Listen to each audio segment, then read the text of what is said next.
Hi, my name is Anniyah Rhone. I am a freshman here at Vanguard. I am a part of the gospel team and the worship collective as well here.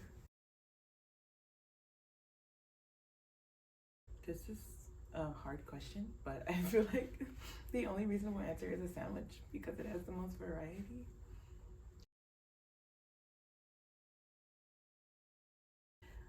It depends on if I'm doing my ideal day with friends or family. Family, we might go to church and then just like hang out, and then I'll like spend the rest of the day with my dog. Or with friends, we'll spend like all day watching movies and getting ready to like go to prom, but we're really just going to Denny's.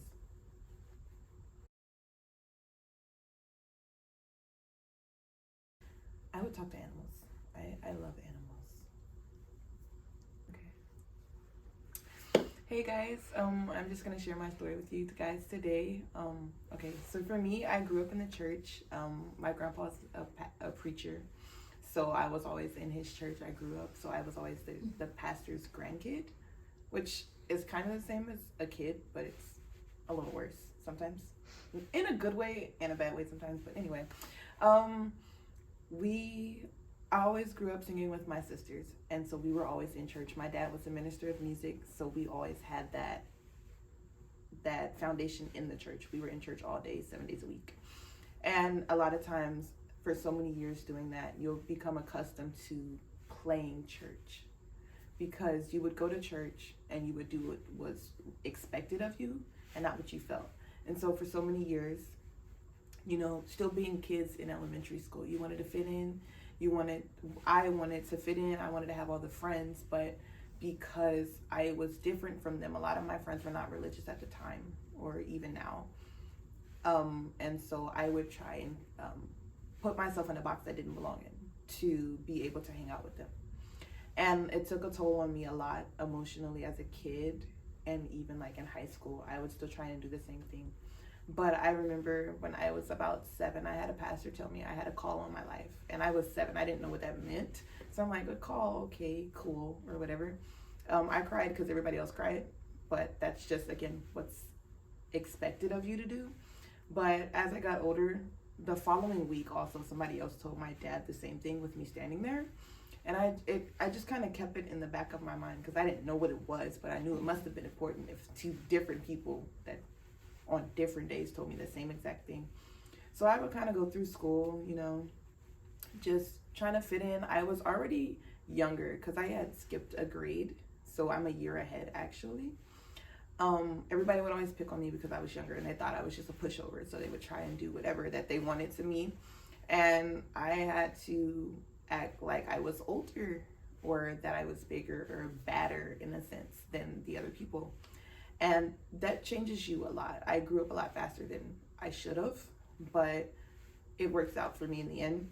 Then I got to high school. I always knew I didn't fit in like with the stereotype of a high school kid because you don't have high school kids going to church 7 days a week and wanting to be there. So I got into music in the 4th grade. My dad put me on the drums in rehearsal once, and that was just how I got into music.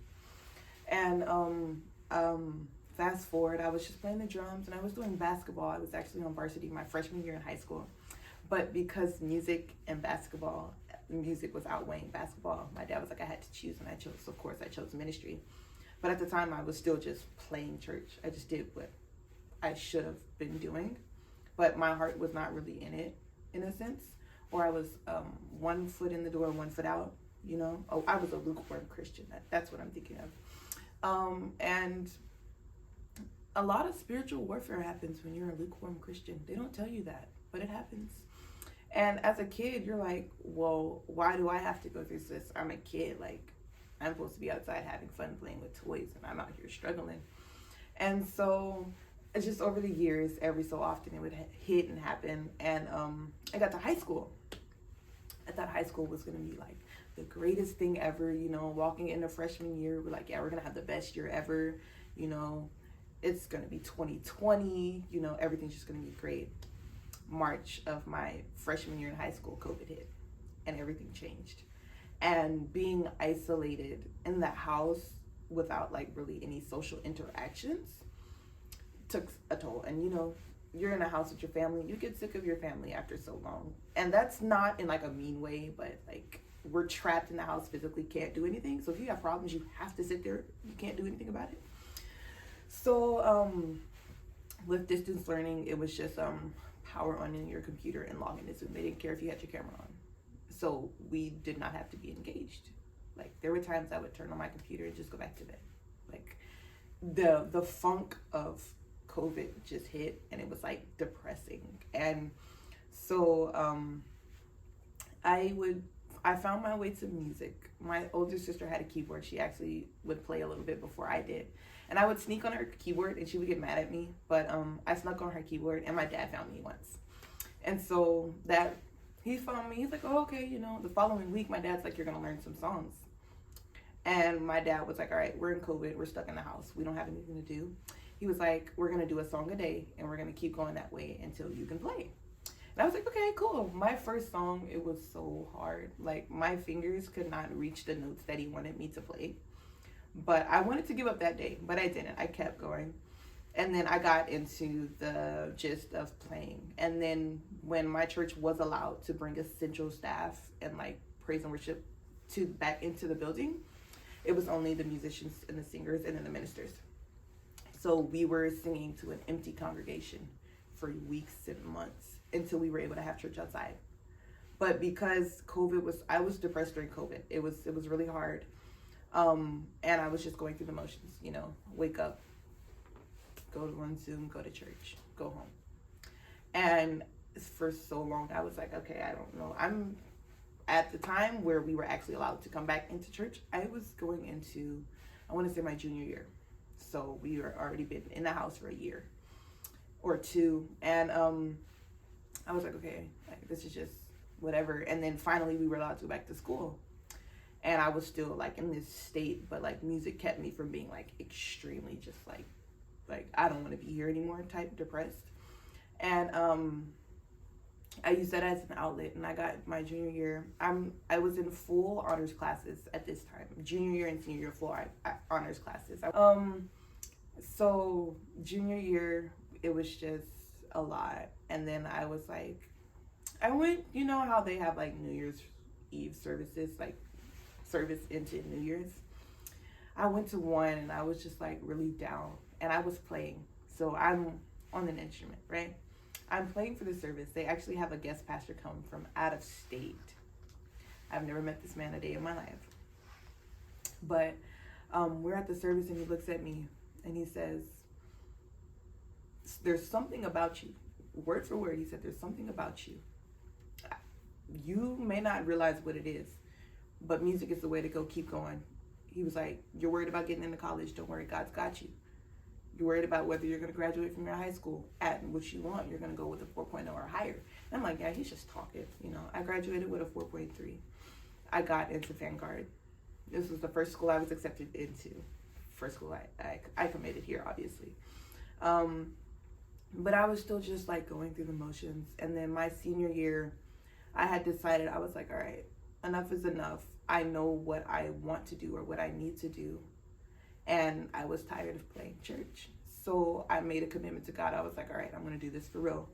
When I sing, it's going to be for real. It's going to be with a purpose and not just me being in a funk.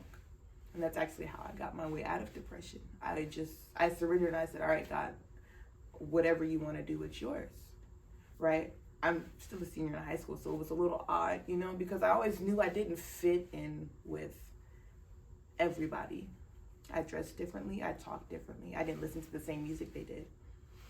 And it took a while for me to realize that I was not meant to be in the box I was trying to set myself in.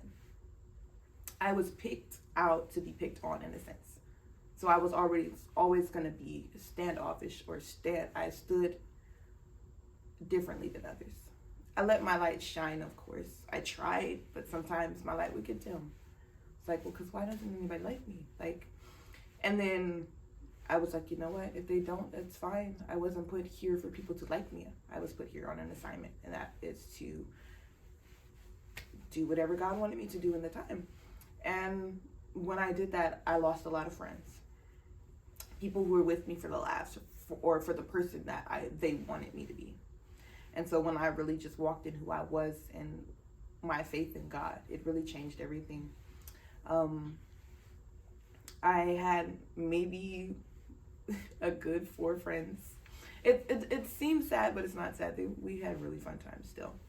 But and when I really just submitted to God and I was like, it's yours, I don't want it anymore, that's when everything started to improve.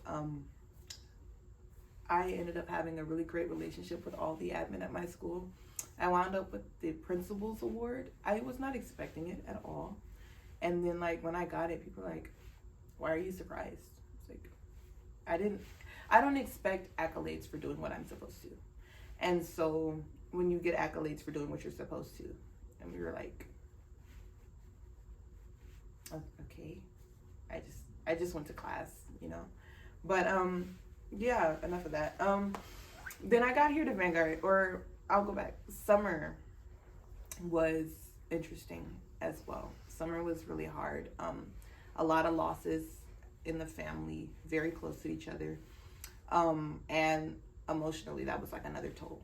I was like, okay, God. I was like, why would you, like, I was questioning God, like, why would you take them and I have to leave? Like, my aunt's funeral was the day I left for college. And I was able to go, fortunately, but I was not able to spend time with my family like I had to leave. And I was like angry almost. And I was like, I don't understand. Like, I'm supposed to be with my family, you know, but I couldn't. So I came here. So I was like in a funk when I got here. I've gotten pretty good with putting on a smile, like, hey guys, everything's okay, when really nothing was okay. Like, everything's falling apart on the inside. And I trekked back into that 1 foot in, 1 foot out. And I was wondering why. Like, why I'm always angry, why I'm always tired, why can't I do anything? And I had to stop. And I was like, you let go of the promise that you gave to God back in senior year, just a few months prior.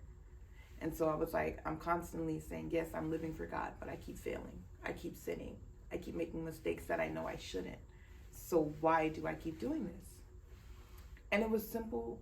It wasn't simple at the time, but when I look at it, I didn't fully let go of everything. I didn't let go of anger, hurt, pain, like worries. I didn't let it go. I said I did, but I didn't let it go physically. So I was like, I was in chapel one day and it just hit me. And I just started crying. Like, and I'm not much of a crier. I tell people I'm not much of a crier. I used to be. I would cry at everything. But I wasn't much of a crier like these past few years. Like, emotionally, I just couldn't cry. I didn't understand. I was like, am I broken or something? No, I was just blocked. And God showed me, he was like, yeah, if you really let go, I can let go of everything that's holding you back. And I just felt like for other people, like, I've been there.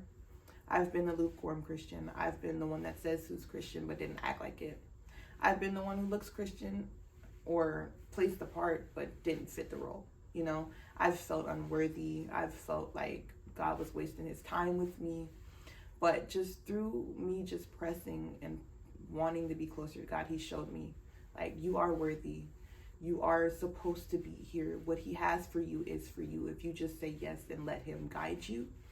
And I think just for anybody who really is feeling like I felt, like depressed or like you're playing the part of what you're supposed to be in the church, just try it for real. Just try and surrender and just say, okay, God, you can have this, you know? It worked for me. It can work for you if you really just say yes and let him in. It's not easy at first. I'm not going to say, oh, everything's so easy. No, you're still going to go through battles. You're still going to have trials. You're going to have your ups and you're going to have your downs. But if you keep going with God, your faith is going to get stronger. It's going to be easier for you to walk with him because you know God is with you. And just keep him at the center of everything you do, and everything will be easy. Sometimes. Yeah. And that's my story.